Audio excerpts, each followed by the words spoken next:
Welcome. This is a Creative Torah Talk. I have the honor of speaking with the one and only Rudy Roshman. Rudy, this inspires me because you have gone out into the world. You joined the IDF at a young age.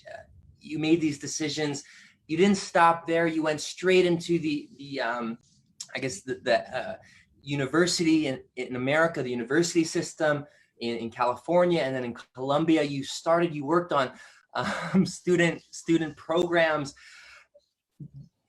Jewish activism. The list is long, and it floors me. And that one thing I want to speak about today is what is it that inspires you? Where are you coming from? What are some things that resonate with you? What are a couple things growing up that you experienced, that you were influenced by, that gave you some of the conviction and some of the determination to do what it is you're doing today? First of all, thank you so much for having me and giving this platform to me and other people to be able to speak out and spread some light. You also spread light and you do beautiful things, whether it's your activism work and trying to, create a platform and conversations with people, or even your artwork, which I find so beautiful, and I have it here as my background as well. So keep spreading light, and you also brought a light into this world not too long ago, a baby, a Jewish soul into this world. So it's also a beautiful thing. I aspire to do that as well. So for me, first of all, education and background. I came from a very educated, strong, passionate, compassionate, family that taught me a lot of values, both as what it means to be a Jew and what it means to be a good human being. Both my ancestors from both sides of my families experienced trauma and tragedies. My dad's side of the family was persecuted out of Poland during the Holocaust, and they fled to France and hid in attics throughout the war in order to survive. My mom's side of the family was born in Algeria and Morocco, and they lived in Oujda. And in 1948, as a response to the creation of Israel, to the rebirth of our civilization, there was a pogrom, a massacre of the Jewish community where many Jews were killed, and my family had to flee from Morocco, and they left to France. So growing up, both sides of my family had been persecuted for who they were, which is Jewish, Israelite, Hebrew, part of Am Yisrael, for not being Polish, for not being Moroccan, for not being anything else other than a Jew. My family decided to leave France at the age of 3. We moved to Israel, back home. Age 5, my family decided to move to America. I spent most of my life outside of my homeland, although I was always in my homeland, in my heart and in my mind and in my soul. My physical body was displaced from that homeland. And growing up, particularly most of my early childhood in Miami, even in the Jewish community in Miami, you have such a mix of different Jews, particularly Jews and also non-Jews, coming from the Latin American world. So whether that be from the Caribbean, whether that be from Central America, South America, and everyone really relates to somewhere else. Even if they were born in Miami, right? They still say that they're Argentinian, Venezuelan, Colombian. I remember even in the Jewish community, we had Maccabi games, and we always had all these different teams. And I was like, well, I'm not Argentinian, I'm not Colombian, I'm not Venezuelan, I'm not any of these things. I'm Jewish, and I don't understand why they see themselves as Venezuelan or Panamanian or Peruvian if that's just like a stepping stone in their displaced experience outside of their home until they eventually come back home. And it's not who you are, it's just a place that your ancestors experienced along the way. And even in those places, right, even in Morocco for my family, or in Poland for my family, we were not Polish in Poland, we were not Moroccan in Morocco. So it's kind of strange to me to say that we're Moroccan and Polish once we again were displaced from those lands. So very early on, I had a sort of identity crisis that was formulating in my mind because I was always labeled the French kid. Both my parents still to this day have very thick French accents. My mom, when she answers the phone, is welcome, this is the Roshman family, we are not available at the moment. So I was always labeled the French kid growing up in school, and I never related to that. And when I'd visit my cousins in France, I was the American cousin.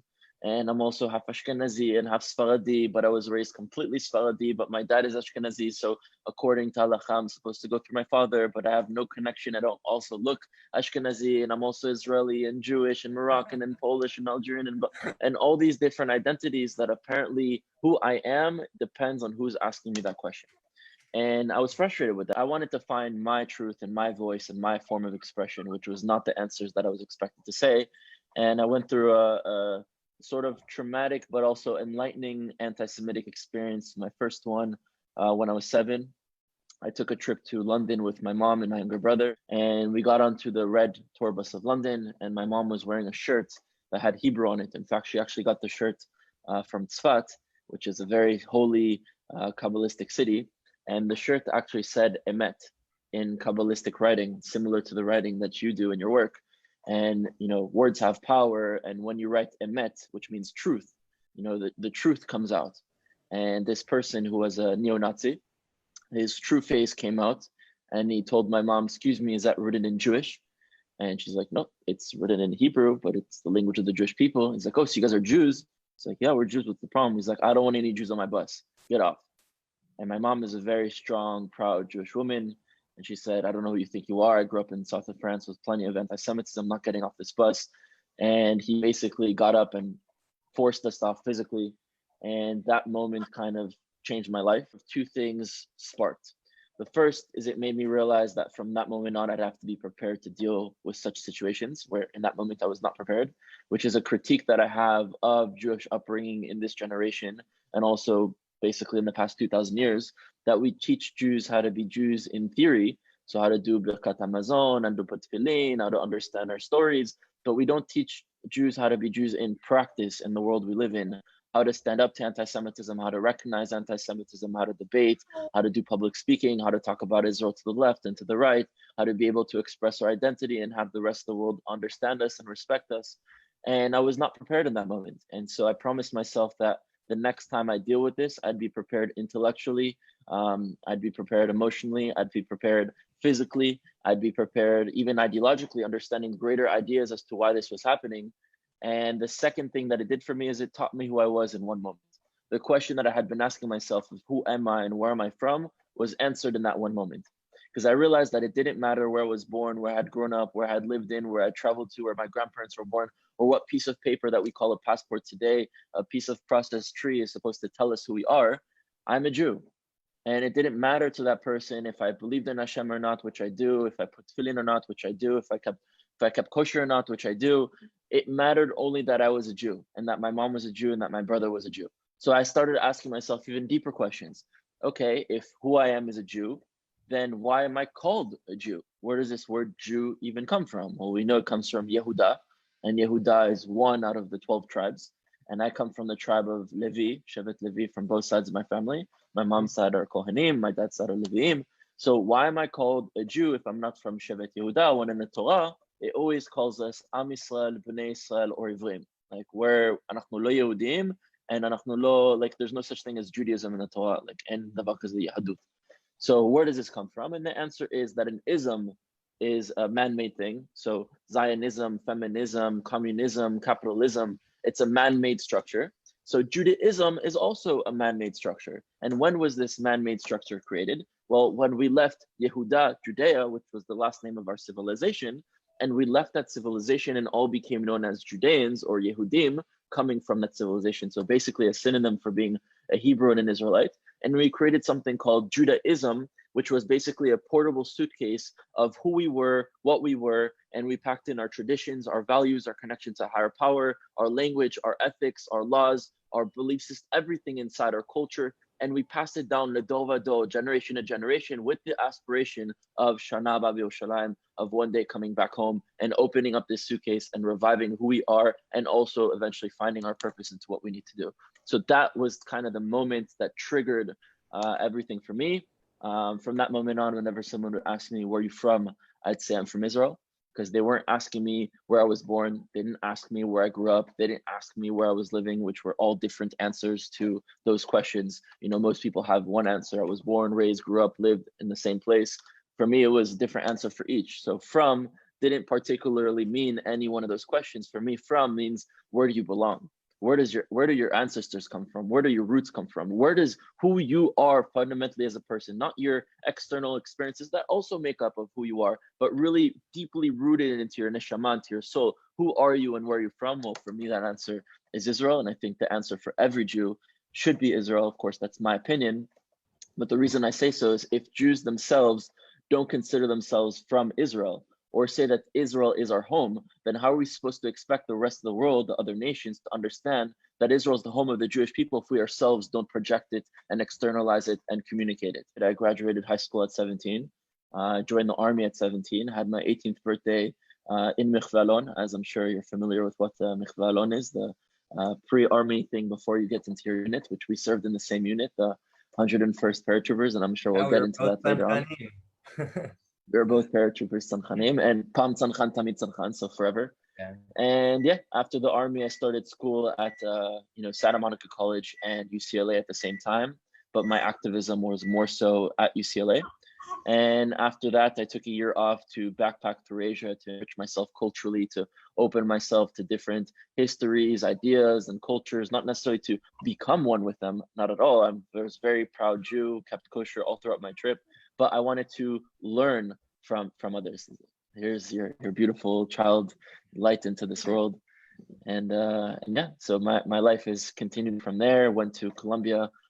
Columbia was rated one of the most anti-Semitic schools. In fact, the year I came, it was #1 on our list.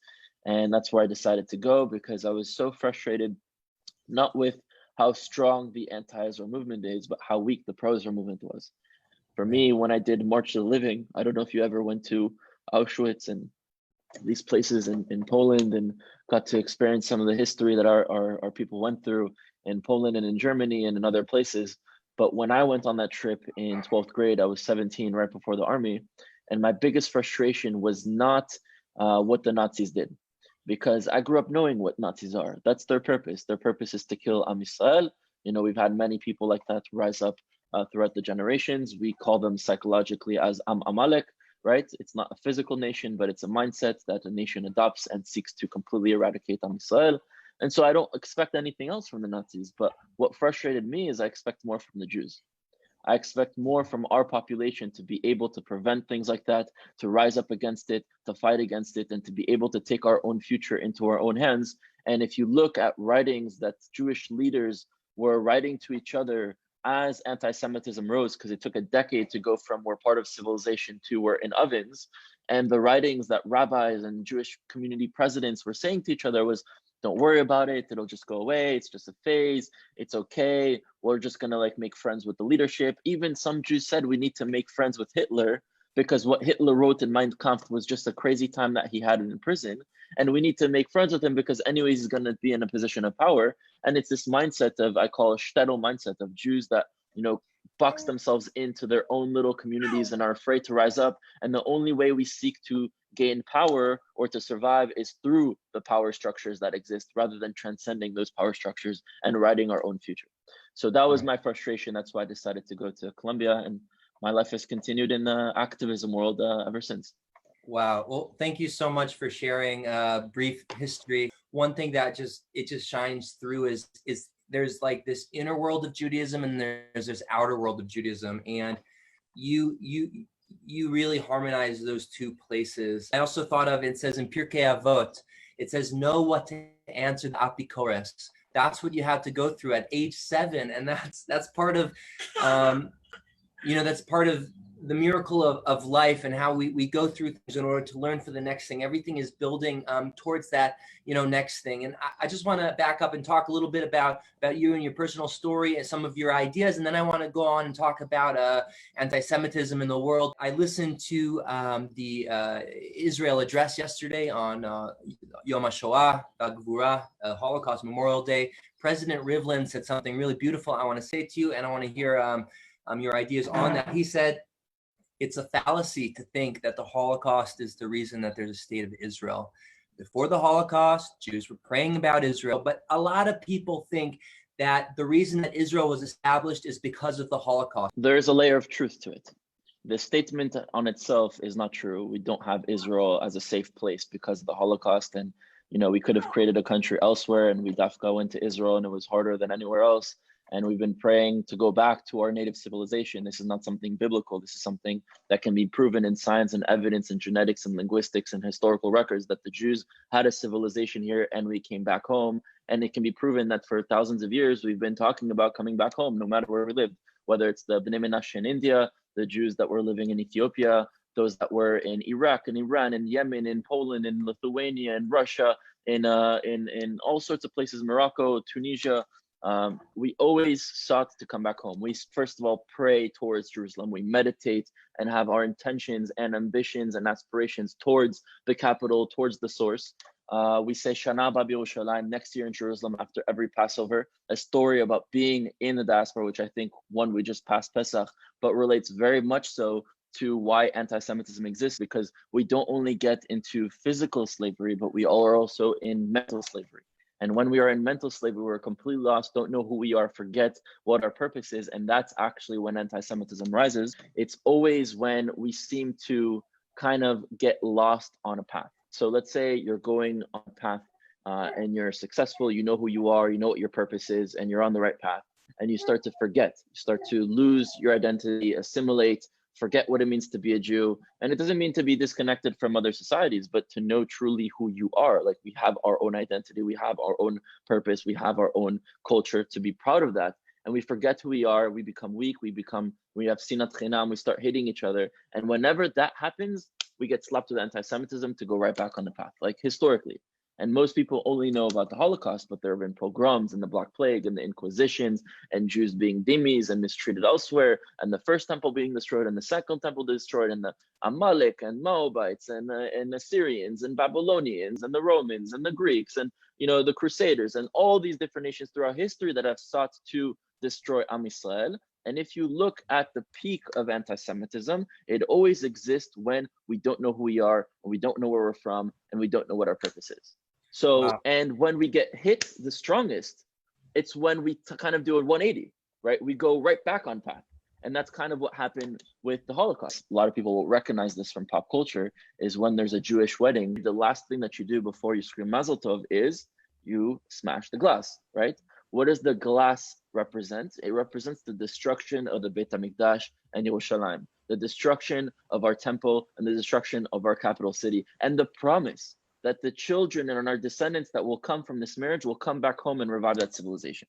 So to say that we only wanted Israel after the Holocaust is not true. And there's a saying that goes that Israel wasn't created because of the Holocaust, but the Holocaust happened because we didn't have an Israel in the first place.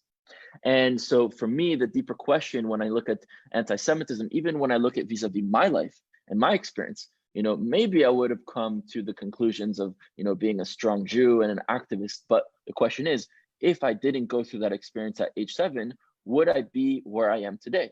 And maybe not. Maybe I needed to go through that. Maybe I needed to see that pain in order to kind of transcend the shell that I was living in and break out of the chains that were locking me down and preventing me from understanding who I was. And we see stories like that throughout Torah, right? Look at Moshe. We just had the Pesach.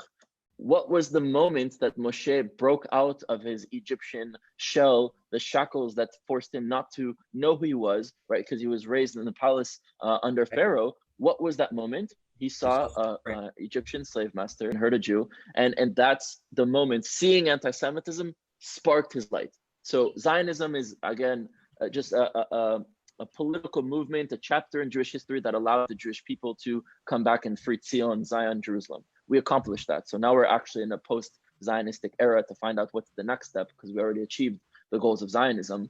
But if you look at it, if you consider Zionism as the sort of like, we know who we are, we know what our purpose is, and we're going forward, it seems like anti-Semitism always sparks Zionism. Even with Herzl, who is one of the founding fathers of the term Zionism, definitely not the movement, because the movement of coming back to Israel existed for thousands of years. It was just this wave of movement that succeeded, which is why we're only aware of Zionism, because it's the only one that actually achieved its aspirations. But even Herzl himself, he was a very disconnected Jew. He was a journalist, he didn't connect. In fact, some of the early things that Herzl was saying was, we should all convert to Catholicism, because if we were not Jewish, then they wouldn't hate us. And throughout, every human being evolves. And he saw the Dreyfus trials in France. And for those who don't know the story, Dreyfus was a French officer in the French army, and there was some espionage going on. There was some spying, and they didn't know who he was, but they condemned Dreyfus just because he was a Jew. And there was this big thing all over Europe, and they were going to do this big display in public of removing his medals and breaking his sword and basically humiliating him in front of the entire French public. And Herzl, who was a journalist, came to go and report on this story. And when he was there, he was shocked, because what did he see? He saw the crowd screaming, "Mort aux Juifs," death to the Jews. And that's when he realized, through another act of anti-Semitism, another act of rejection to the Jewish people and hatred and seeking our death and destruction, he had an epiphany and had the light and was able to realize who he was. So the question is, if anti-Semitism is a plan B, meaning we're on the path, we get off the path, we get hit with anti-Semitism, we get back on the path, what is plan A? What is plan A that we no longer need anti-Semitism? And that's an open question, because I don't claim to have the answer to it. It's a question that our generation needs to find the answer to. What I think causes anti-Semitism is when we don't know who we are, and we don't know what our purpose is. And so if that's what causes it, if we do know who we are and we do know what our purpose is, and that seems to be when we rise up and don't go down, maybe that's the key. Well, thank you for your answer. And one thing that comes to mind is this safek, doubt. When a Jew has safek about his identity, where he's coming from, what his purpose is, the word doubt, comes up. And as we know, the word doubt is the same numerical value as Amalek. That is the arch nemesis, the antithesis of Judaism, of unity. What goes into your mentality? How do you get up every day and continue to fight this? Because for a lot of people, it is like two totally different worlds. So I want to ask you a couple questions. First of all, what is spirituality and prayer to you? And maybe you can talk a little about your traveling and your backpacking, and anything else that comes to mind. Yeah, so for me, I put tefillin, and I use tefillin as a form of meditation. Everyone has their own level of religiousness. I always have this question from people, are you religious? And I tell them, like, well, what do you mean by that? Because you can be religious about following sports, you could be religious about following a diet, you can be religious about following politics. Well, what do you mean by religious? Because it seems to be that the religious is a word that describes your individual relationship with what you have a connection to and how you practice it to the fullest way that you think is necessary.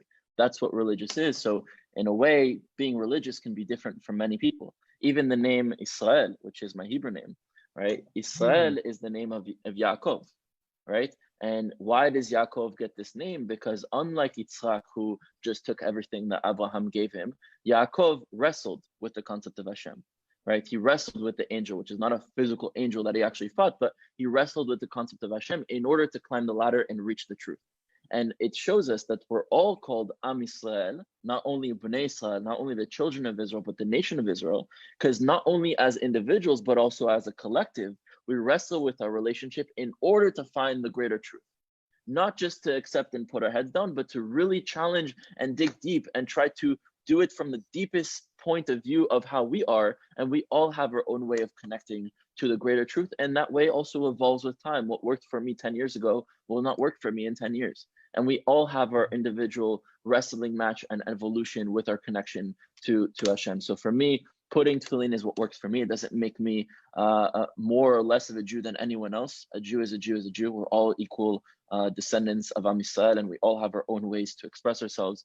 And through putting tefillin, I meditate and I focus on what I'm thankful in life, what I have. So a lot of people go day to day, and this actually relates to one of my trips when I was in India for a month. I decided to take about a week to sleep in the slums with one of these families that I had met and became close with, because I wanted to see what it's like to live in the poorest and, one would say, worst possible of this day, right? Ways of living. And they really had nothing. It was like a little bit of a piece of a metal sheet as a roof, some blocks, you find these like blocks, you put them, those were the walls.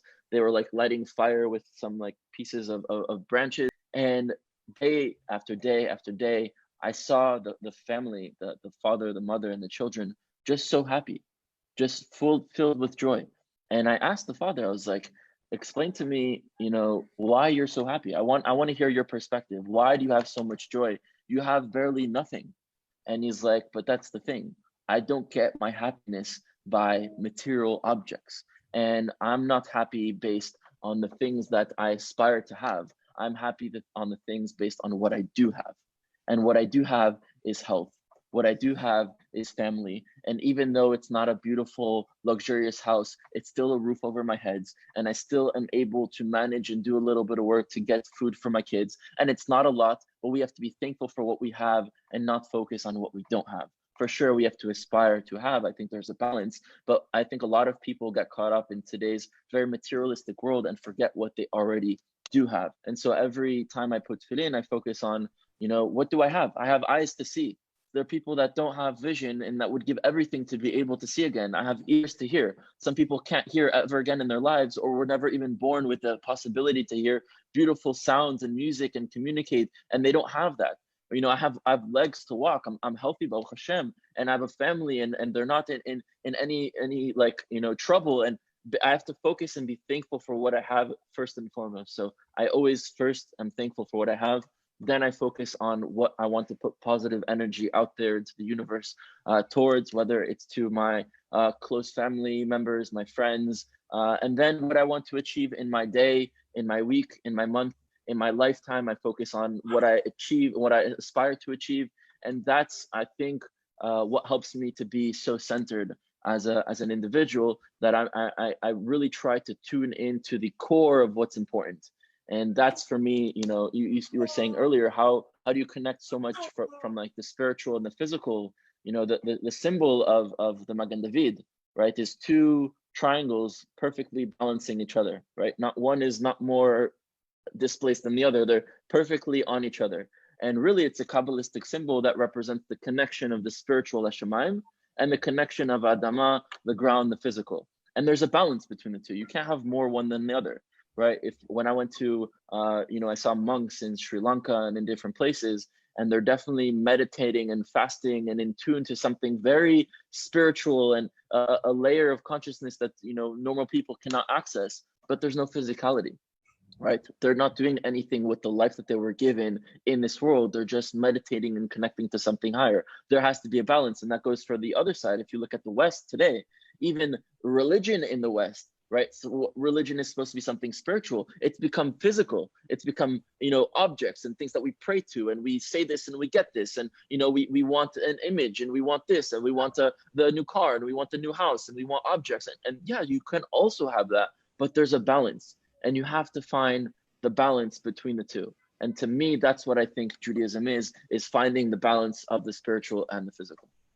Wow, beautiful, beautiful. I was just thinking, I was going to ask you, but I'll just say, because I think you already answered it, but what is the Jewish mission? And just that visualization, that idea of the Magen David, of looking at a life of spirituality, but also a life of physicality, of this world. It doesn't mean to become obsessed with the materialism, which I think is a huge, maybe that's, a pandemic in the West right now. Maybe that's part of what's plaguing so many people, that it's just tightness. I think, without getting too out of the conversation, things like people are depressed, people are, divorce, split up rates are high. People are just unhappy. People are feeling agnostic at best and nihilistic at worst. And for you to give some of these insights of, and let me just respond and correct me if I'm wrong, but you said, prayer for you, it's opening up with appreciation and becoming sensitive to what's around you and the senses that you have and the God-given gifts that were given to you, and just being thankful for those things.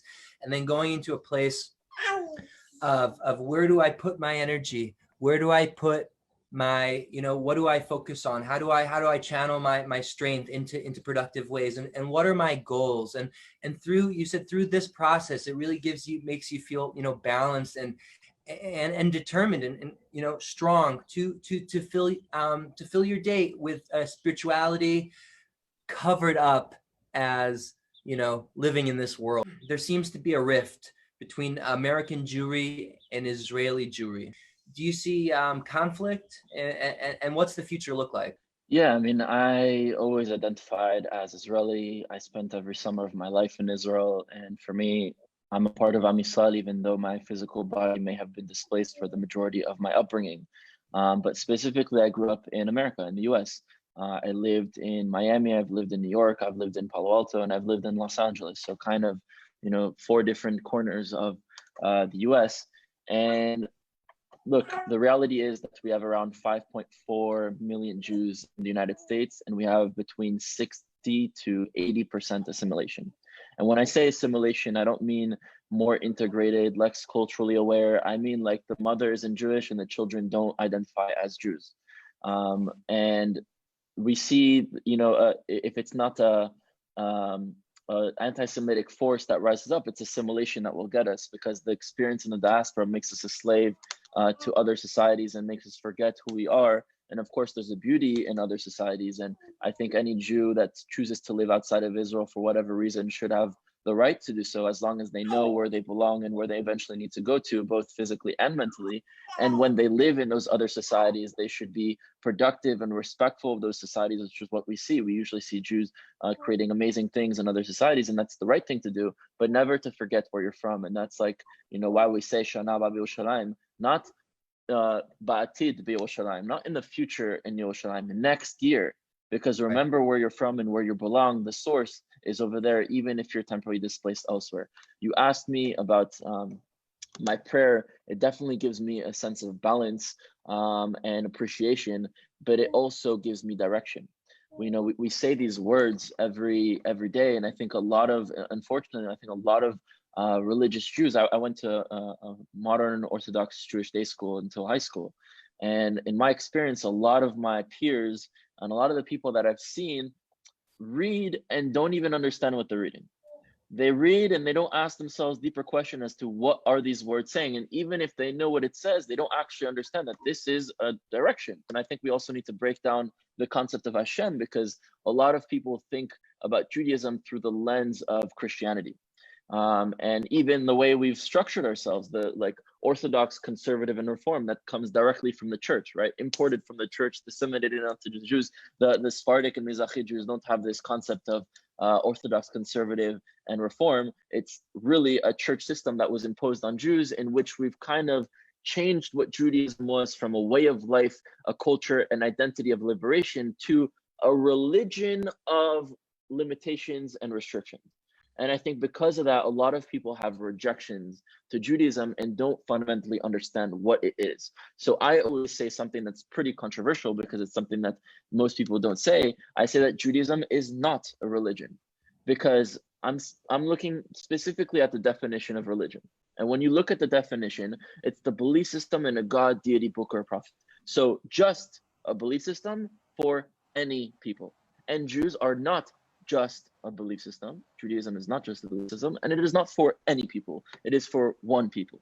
And we need to understand that vis-a-vis other religions. Let's look at Christianity. If you reject Jesus, you're an atheist, not a Christian. And if you want to become a Christian, all you do is you accept Jesus and you're a Christian. If you want to become Muslim, you accept Muhammad and you're a Muslim. If you reject the teachings of Buddha and Buddha himself, you're not a Buddhist. So really, a religion is a belief system that crosses over borders and spreads throughout the minds of other people. But Judaism is a preservation of who we were, where the people, the physical people themselves, were forced to cross those borders. And in order to remind themselves of who they were, they hold on to their Judaism and they pass it down generation to generation. And so I would argue that it's not a religion. Yes, we have a belief system and that is core to who we are. But if a Jew does not believe in Hashem and in the Torah, they still are very much so a Jew, just as much as anyone else. So I don't consider Judaism as a religion, and I also don't consider our belief system monotheism, because monotheism is the belief in one God, and we don't believe in one individual God. We believe in oneness. It's very different from monotheism. Monotheism, you know the story of Avraham, when he himself was struggling and wrestling with the concepts of the world and was able to reach what Hashem is. His father was, had a shop full of idols.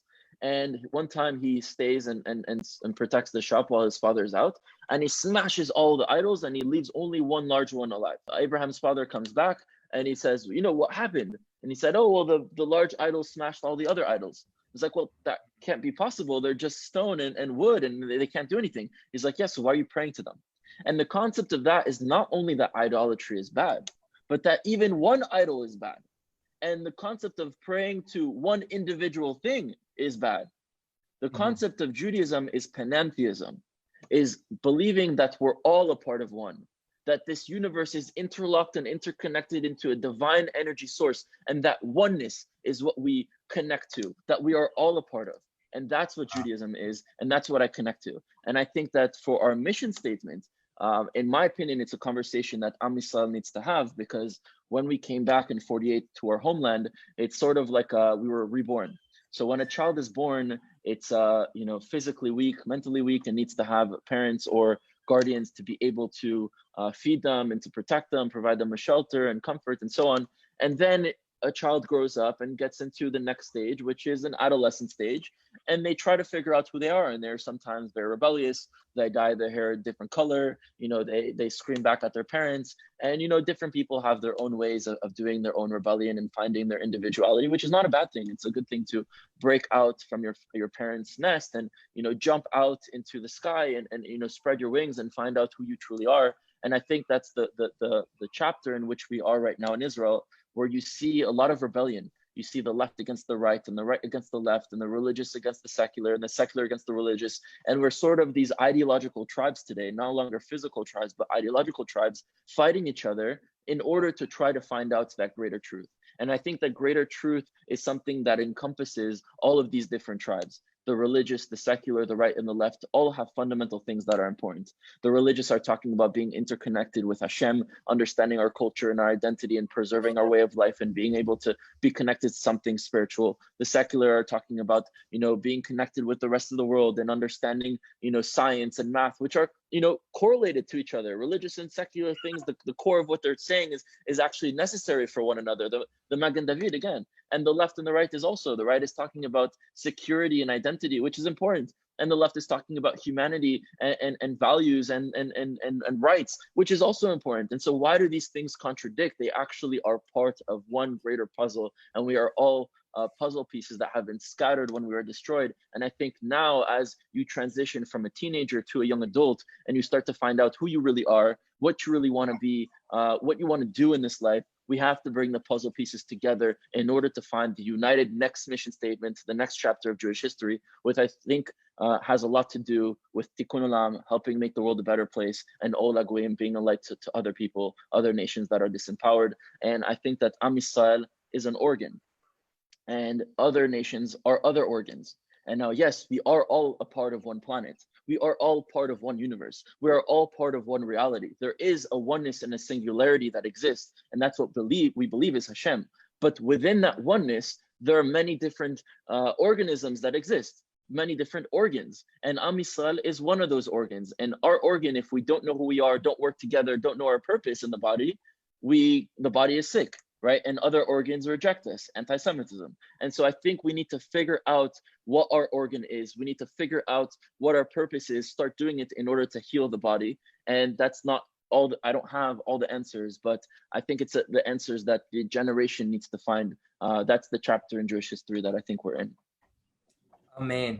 And wow, thank you for that. You really hit upon some really crucial points and really valuable ideas. I want to tell you that Rav Kook, you may have mentioned him. I'm sure you know Rav Kook. He was the first chief rabbi of Israel before the state of Israel was founded. And he says, and this is something that's so powerful, that why is there so much assimilation in the world? Why is the first round of Zionism so secular and anti-religious?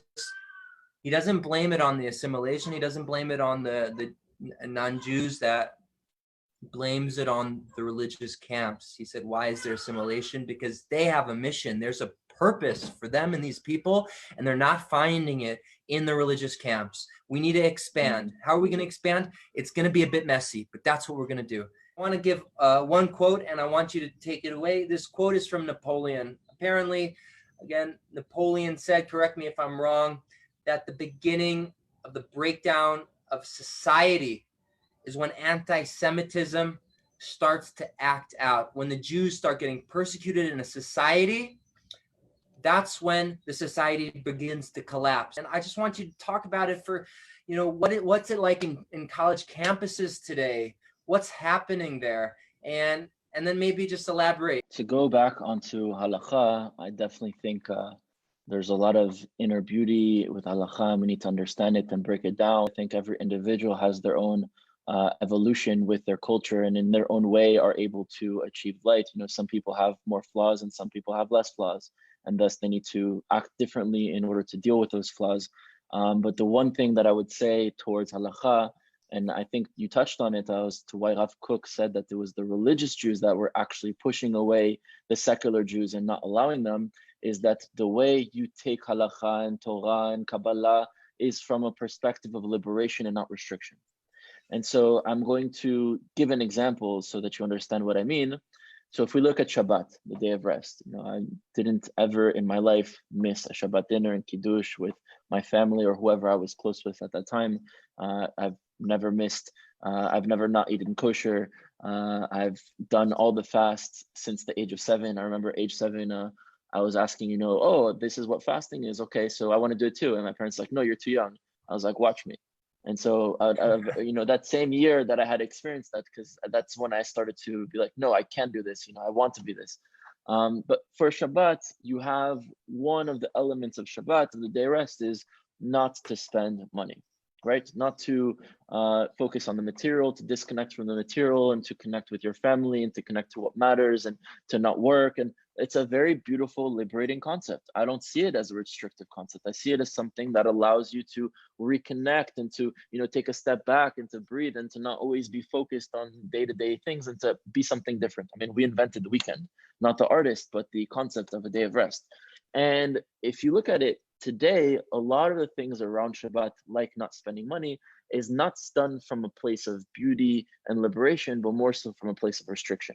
So we're not supposed to spend money. So one generation of rabbis are going to say, well, you know what, you can't even touch money, because if you touch money, then you're going to spend the money. And then the next generation, in order to one up the previous generation, I say, well, you can't even look at the money, because if you look at the money, then you're going to touch the money. And if you touch the money, then you're going to spend the money. And then the next generation is like, well, you can't even have money in your house, because if you have money in your house, then you're going to look at the money. If you're going to look at the money, you're going to touch the money. If you're going to touch the money, then you're going to spend it. And you completely forgot as to why you're not even spending that money in the first place. And you're doing things from a position of fear that if I do this, I'm going to be hurt. And the second that you do it and you realize that you're not hurt, then you're like, wow, well, everything was a lie. And everything was done from a place of fear and a place of restriction and a place of negativity and darkness instead of from a place of light. And that's why I feel a lot of people reject Torah and reject these things, because the laws are good, but the way we interpret and pass down and disseminate and explain and narrate these laws are done so from a perspective of fear. And it's understandable, because what we've been going through for 2,000 years is full of fear. And there's a lot of passed down generational trauma that follows that. So I think that when we look at all of these inner beauties of Torah, we have to have a perspective that is a Hebrew perspective, a perspective of a greater truth and of doing things from positivity and light and doing things that, liberate us, both as individuals and as a collective and as a world. About fighting anti-Semitism, well, first to what Napoleon said, that when anti-Semitism rises, it's usually a sign that civilization is falling. And I think that you see anti-Semitism rises when populations get extreme, right? There's right and there's left and there's centers and then there's extremes. And on every extreme, whether that be the extreme right, the extreme left, extreme Black nationalist, extreme white nationalist, no matter what exists, the Jew is the source of the problem and the thing that has to be targeted. To the people on the extreme right, we're the evil communists. To the people on the extreme left, we're the evil capitalists. When anti-Semitism rises is because the world is becoming more and more extreme. But I would also say that anti-Semitism rises when the Jews are weak. Because if the Jews were strong, they would find ways in preventing it. What I looked at through Black history is that there was an evolution, right? There's still racism today. There's still a lot that has to be dealt with. But clearly in the past 70 years, they went in the white structure of America from having almost no rights to today having rights. And yes, there's a lot of things that have to be broken down, like the prison industrial complex and a lot of things that still exist today that have to be torn down. But there's clearly been advances in, getting things done the right way.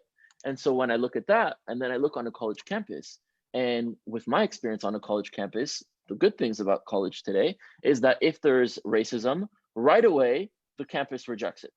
The students stand up to it. The Black students are conditioned and prepared to deal with racism intellectually and ideologically. They know how to answer to it. They know how to deal with it. The students around them are conditioned to be allies to those Black students defending it, if not they themselves leading the fight against racism. The professors are conditioned to be able to respond to it. So there exists a reality that the world has evolved in that sense. And that is also with other identities out there, not only to the Black experience and Black identity.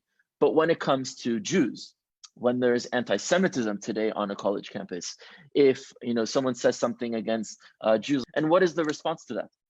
And the answer is nothing.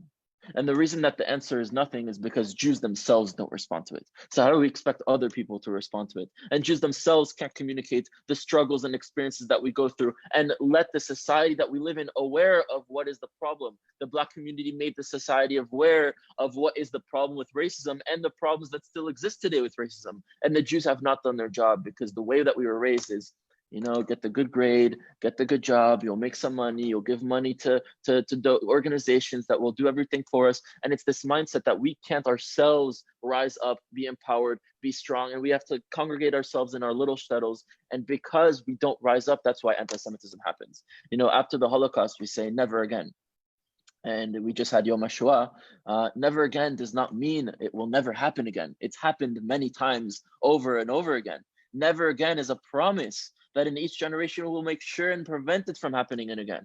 And so as we see anti-Semitism rising, very similarly to how it rose in previous generations, right? Kristallnacht was done by students on campuses in Germany. Right now we see anti-Semitism rising on college campuses, almost identical to what was happening, right? And what are the Jews doing? Don't worry about it, it'll just go away. We just have to side with those that are in power. And exactly the same things that were being said before the Holocaust, before the Inquisition, before the pogroms, before the Black Plague, and before any experience. Not in our hands, we can't do anything about it. Let's just make excuses for it. And because of that, that's what allows anti-Semitism to rise. So I think we need to recalibrate ourselves and figure out how to be able to speak. And Napoleon said something else that I think started a lot of confusion within the Jewish world. He asked the Jewish community, are you Jews living in France, or are you French people that are Jews? And the answer that the rabbis gave to Napoleon was that we're French people that are Jews. And that was wrong. And yes, we got rights because of it, and we were able to be equal in French society, which was something that never existed in Western culture, and yes, was taken away from us later on. But the answer was wrong, because we are not French. We are not American, we are not British, and we are not Moroccan and Polish and Russian. And that doesn't mean we have anything against these cultures. We can live with them and respect the laws and help those societies flourish and have compassionate and have culture that allowed us to grow up in these cultures and have relationships and experiences. There's nothing wrong with that. But we need to remember who we are. We are Am Yisrael. We're not a secondary religion. We are a nation of Israel that comes from the land of Israel, that belongs in the land of Israel. And even if we are displaced physically, which is fine, we should never be displaced mentally. We should always know who we are. And Shana Haba B'Yerushalayim physically, but Hayom in Jerusalem mentally. Wow. Thank you so much for that answer. Every generation they come up against us to destroy us, whatever that entity is. Judaism perhaps has become a little bit of an apology. It's a little bit, we're confused, we're doubt. And is that what you're saying a little bit? It's like outside of Israel, Judaism, there's kind of question mark. That's what I'm feeling. There's question marks. I mean, even in Israel, there are people that are in the diaspora mentally. Like, you have Jews in Israel that don't know who they are. And yes, they're physically in Israel, but mentally outside of Israel. And you have many organizations that fight against Am Yisrael within Israel. So I think the question of making aliyah and coming back home or being home is really something that's also physical, but more so mental and more so psychological. And it's a part of the decolonization process that we have to go through. For thousands of years, we've been outside of our home and we've been colonized. And a lot of Am Yisrael doesn't even know their tribes, right? Thankfully, I know my tribe. I come from Shevet Levi, but most of Am Yisrael doesn't even know what tribe that they come from. And that's something actually that a lot of people that that were taken out of Africa and taken as slaves, they themselves relate to that struggle because they don't know their tribes, they don't know their language, they don't know where they came from. So something that's beautiful about Judaism is that we were still able to carry elements of who we were and pass it down, but there were a lot of elements that were taken away. And part of where we live in today is to figure out where to go to. Now, when it comes to anti-Semitism, I think there are many reasons for why anti-Semitism exists. And there's a metaphysical reason, there's a rejection reason, there's a jealousy reason, and there are even reasons in confusion. So a conversation I had once with my grandmother, who was born in Algeria, moved to Morocco when she was very young, and after the massacre of Oujda in Morocco to kill the Jews there, she fled with her husband, my grandfather, to France, and she made her family and life in France, and they became successful. They came with nothing and were able to make a living. And I always have conversations with her, and both my grandparents are very Zionist. We love Israel, this and that, but she still identifies as French.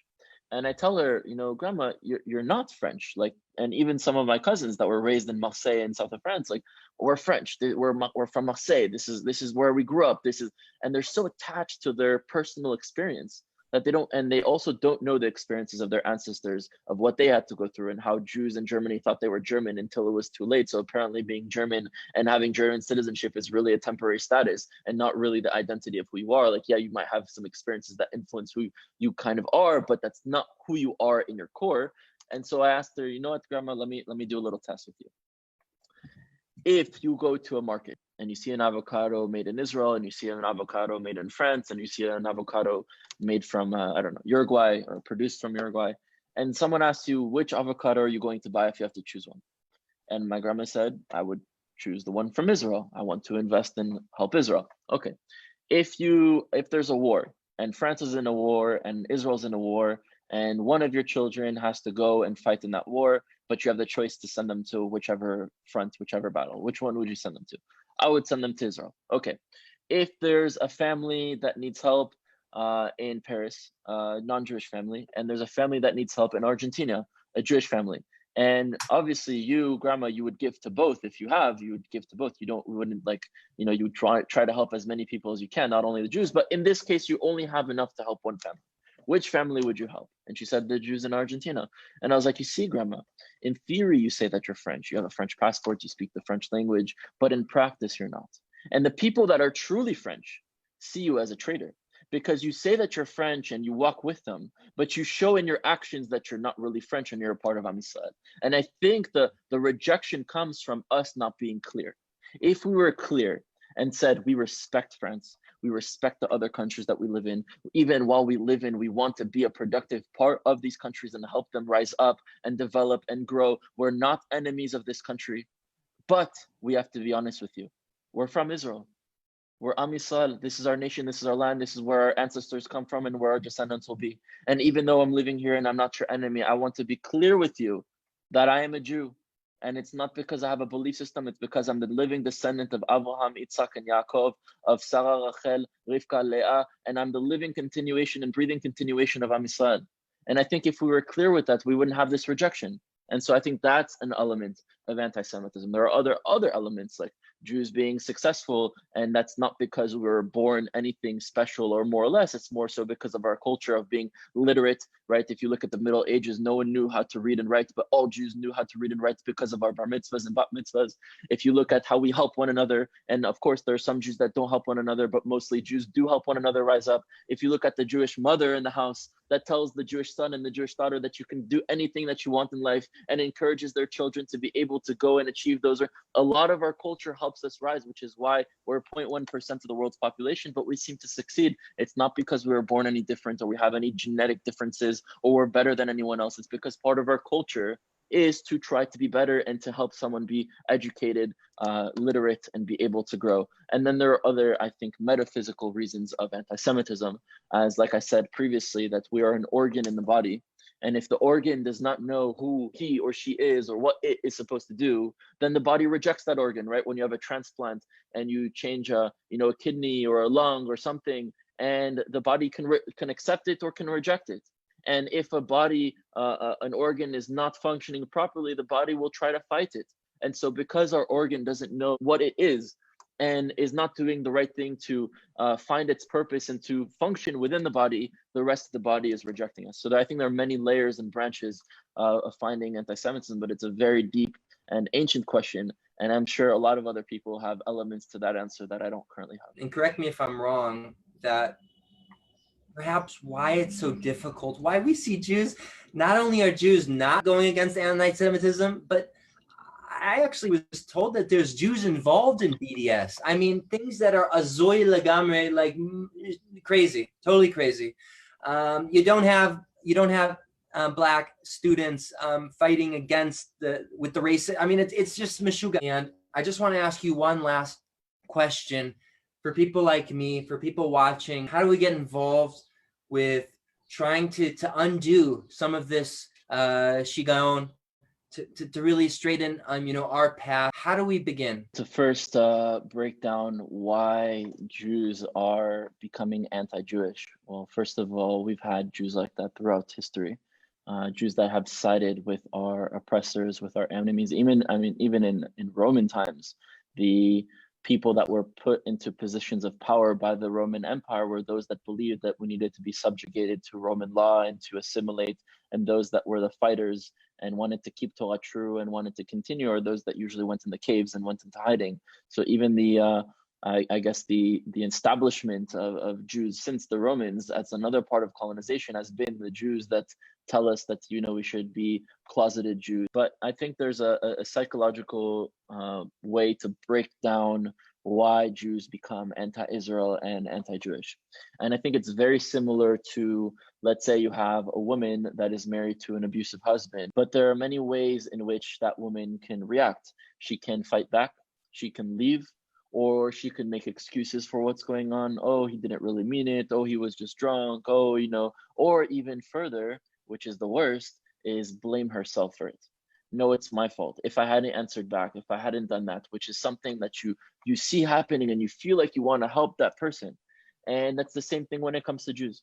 We've gone through so much trauma, so much oppression, so much beating by someone that is abusive, that there are Jews that react differently to it. There are those that leave. There are those that stand up and fight back.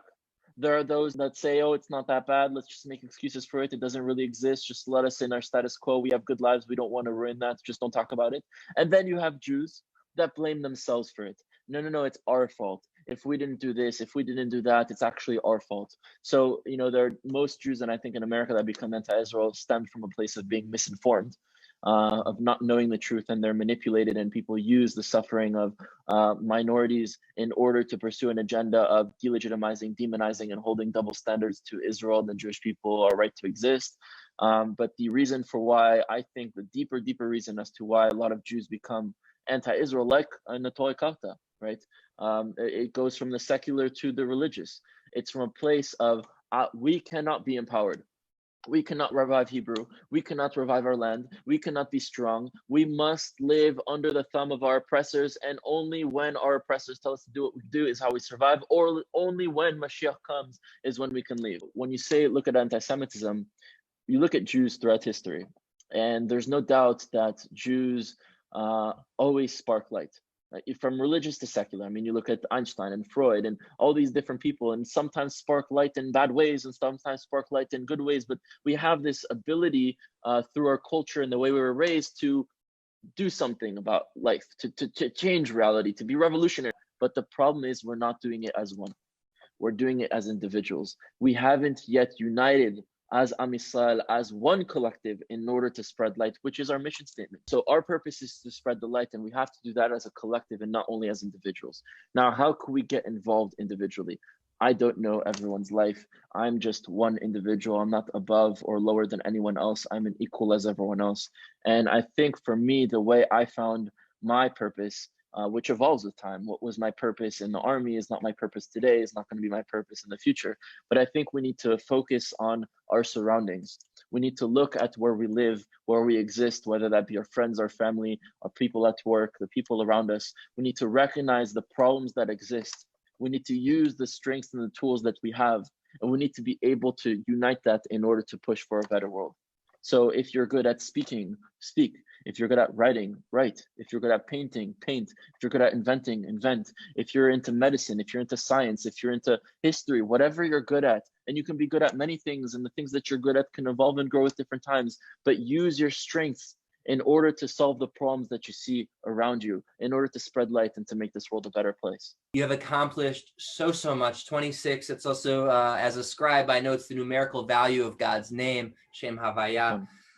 But it's really the beginning, and I want to thank you so much for this conversation. I'm really looking forward on following you and seeing where you're going to lead us in the next handful of years. I think Am Yisrael, the nation, the physical nation itself, is the driver. The land is the car. The directions in which we're going has been told us in the Torah, and Mashiach is the final destination where we're going to go. and we have to drive, and we have to both be in the car, and we have to use the car, and we have to know where we're going, because if you drive aimlessly, you're not going anywhere, and eventually you'll get lost. And we have to always remember our purpose and eventually get there. And maybe mitzvot can be seen as the fuel. Oh man, that is a beautiful analogy. I'm going to take that with me. And I just want to bless you, Rudy, all the people that tuned in today. And until next time, I just want to salute you, brother. One San Khan to the other.